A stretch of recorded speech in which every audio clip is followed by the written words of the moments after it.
তো আজকে দেখুন একদম খিচুড়ি গরম গরম আর একদম কষা, একদম খুব সুন্দর, একদম লাল লাল ঝাল ঝাল কষা একদম হয়ে গেছে। আজকে দেখুন কত সুন্দর কালারটা হয়েছে। তো আজকে হলো 31 ডিসেম্বর। তো দেখতে পাচ্ছ আজকে ঘরে খিচুড়ি আর চিকেন লাগিয়ে দিয়েছে, একদম পিকনিক গরমা গরম সব কিছু। কালকে 1 জানুয়ারি, তো কোথাও আর গেলাম না বাইরে। এখন যা শীতকাল ঠান্ডা পড়েছে, তো বাড়িতে একদম টেবিলে চলছে আমাদের। আর আমাদের এখানে যা কালি, বাইরে খাওয়ার জন্য নেই, তাই টেবিলেই খাচ্ছি সবাই মিলে। চলুন খেয়ে দেখি কেমন হয়েছে।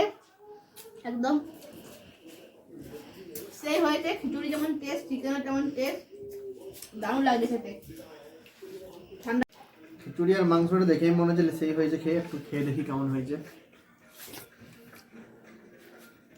এই যে বন্ধুরা, এই ঠান্ডাতে খিচুড়ি আর মাংস হলে জমে যায়। এই বছরের শেষ আজকে।